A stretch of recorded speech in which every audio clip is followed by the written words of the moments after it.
The takeaway is that 5G, the trillion-dollar rollout of 5G by our friendly local government, is definitely a weapon system masquerading as a modern efficiency technology.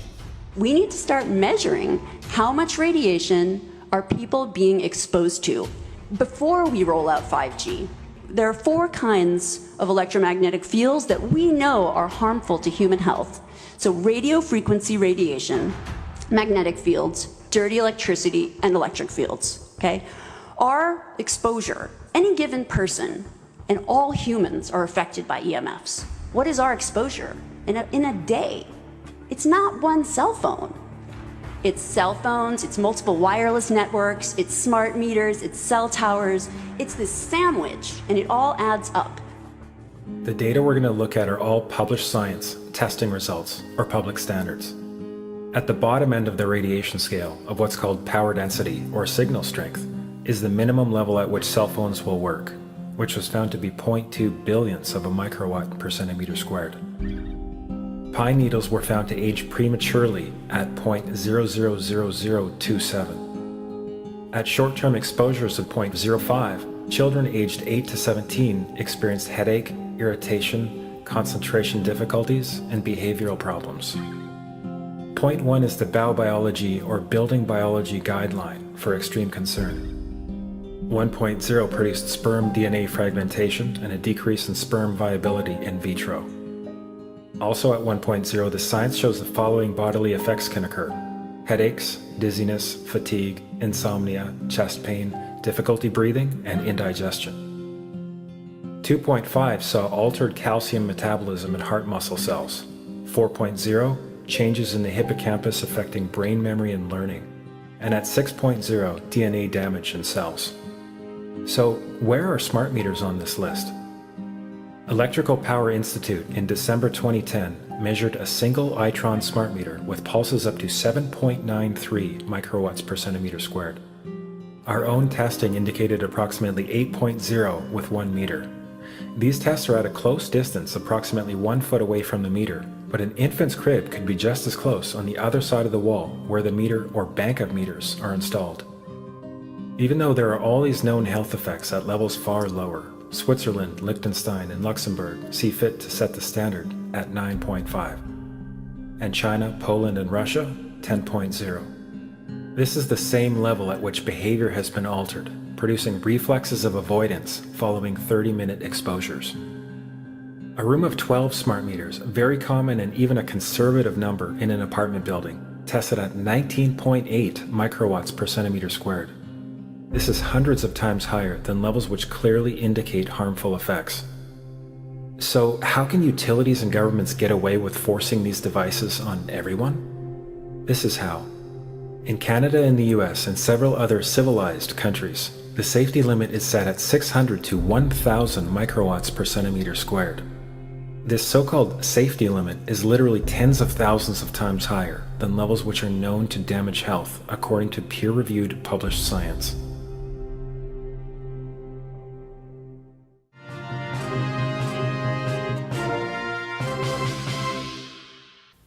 Faster, better, more reliable internet. That's the promise of 5G technology, but there is also the peril. Health hazards associated with radio frequency that is higher also and requires more transmitters and antennas. And the stark, simple fact is the health hazards are unknown and unstudied. And that is a sign of neglect and disregard on the part of the Federal Communications Commission that seems unacceptable. There have been no answers so far. The FCC basically has said everything's fine, but in order to reach a conclusion about the health and safety of this new technology, we need fact. Mr. Chairman, thank you for having this hearing. 5G, as you well know, also uses higher frequency waves that don't travel as far and will rely on a network of hundreds of thousands, potentially millions of small cell sites. And the question then is, Are there any health implications, any public safety implication to those additional sites that are likely to be located close to homes, schools, workplaces, and closer to the ground? Correct? Correct, Senator. Yes. So my question for you, particularly Mr. Gillen and Mr. Perry, how much money has the industry committed to supporting additional independent research? I stress independent research. Is that independent research ongoing? Has any been completed? Where can consumers look for it? And we're talking about research on the biological effects of this new technology. Thank you, Senator. I think, thank you for your focus on the issue. Safety is paramount, and as you alluded to, we rely on the expert agencies, we rely on the findings of the FDA and others as to the requirements to keep all of us safe. There are no industry-backed studies, to my knowledge right now. Happy to visit with you as to what opportunities you think there needs to be more studies, and we're always for more science. We also rely on what the scientists tell us. So essentially, the answer to my question, how much money? Zero. I can certainly follow up with you, Senator. To my knowledge, there's no active studies being backed by industry today. Anybody else know of industry commitments to back research, fund it, support it, to ascertain scientifically the health effect? No, I'm not aware of any. So there really is no research ongoing. We're kind of flying blind here, so far as health and safety is concerned. Thank you, Mr. Chairman.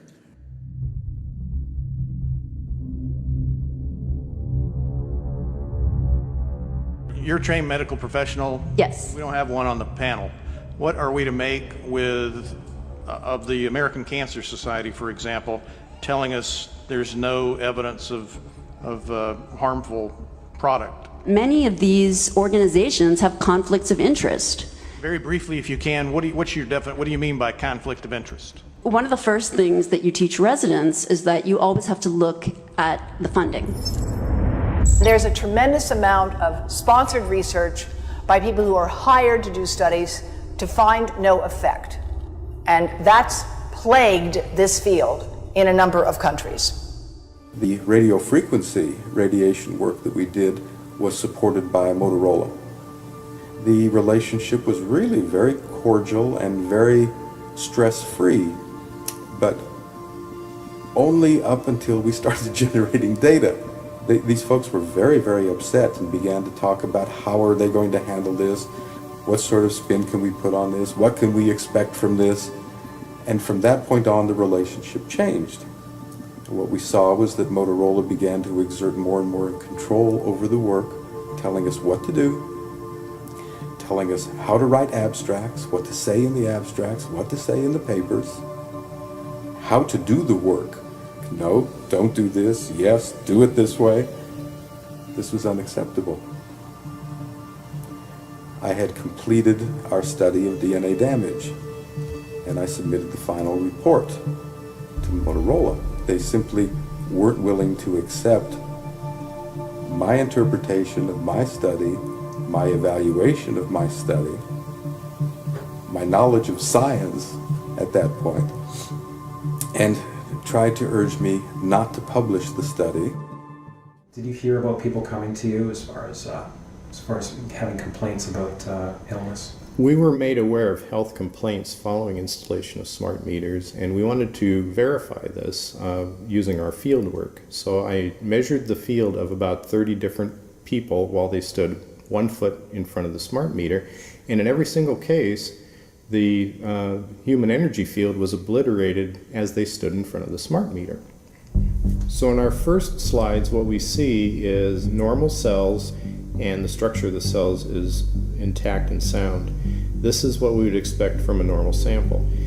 So after 2 minutes of exposure in front of the smart meter at about 1 foot away, we see a totally different story. Sample 1, you can see a lot of degradation in the cells. The cell walls have been broken, and you see changes in the cells which are called mycoplasma. It shows a mutation to the cell. In the second sample, we see a different type of degradation to the cell membranes. You can see a corrugation here. This is called bottle cap formation, and it's known that this occurs due to oxidation or exposure to free radicals. So this third subject, when we did her sample, she had to be pulled away from the meter after 45 seconds because she complained about an increasingly severe headache. And here you see a phenomenon called rouleau, where the red blood cells are stacking up, which makes it very difficult for the blood to deliver oxygen to the tissues as they would be their normal function. Every single one of these is a degradation. Every single one of these shows a trauma to the blood cells, and that came from something, and the only variable was the smart meter. The good news in all this is the patient and the blood can return to normal once they have been removed from the influences of these stressors.